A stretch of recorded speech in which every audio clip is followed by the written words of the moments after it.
vous êtes graphopédagogue. D'abord, qu'est-ce que c'est? Graphopédagogue. Grapho, c'est l'écriture, et pédagogue, c'est l'apprentissage. On a dû créer ce métier parce qu'il y avait un grand déficit de l'enseignement de l'écriture en France. Donc on reçoit des personnes, des enfants, quelques adultes qui ont des difficultés avec leur écriture manuscrite, et on a des techniques pour leur permettre, avec un petit entraînement quotidien, de progresser. Alors, est-ce que vous êtes surprise, vous qui travaillez tous les jours sur ce sujet-là, du résultat de cette étude ? Non, je suis pas surprise parce que les gens sont très attachés à l'écriture manuscrite, et en plus, s'il y a 85% des gens qui pensent que ça aide à mieux retenir, à mieux s'organiser, c'est parce que c'est vrai. Ça a été prouvé par des études scientifiques. Il y a des chercheurs qui travaillent sur la question et qui ont parfaitement démontré que la mémorisation est meilleure avec un geste de traçage de lettres qu'avec un simple geste d'adressage où on pose juste son doigt sur un clavier. Donc c'est quelque chose qui est juste. Après, le fait que les gens aiment écrire à la main ne veut pas dire qu'ils le font pour des choses tout à fait quotidiennes, comme ils envoient des emails, ils écrivent des textes au clavier, mais souvent les gens préfèrent organiser leurs idées à la main, faire un brouillon, faire des listes.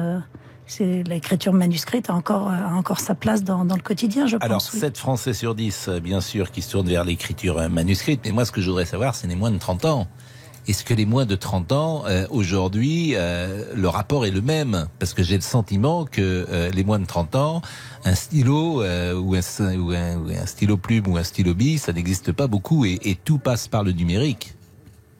C'est vrai qu'il y a beaucoup de choses qui passent par le numérique. Il y a d'ailleurs des initiatives comme celle de la Semaine de l'écriture qui ont été lancées il y a, je crois, une dizaine d'années en France, avec des concours d'écriture manuscrite. Il y a un deuxième concours auquel participe également mon association, qui s'appelle l'association 5E, qui fait participer des classes à un concours d'écriture manuscrite. On essaye de créer des événements pour éviter que l'écriture ne soit que quelque chose de scolaire. Mais est-ce qu'on a les chiffres pour les moins de 30 ans? Est-ce que 7 Français sur 10... moi, j'ai pas de chiffres. Oui, vous ne savez pas moi, je fais pas de sondage.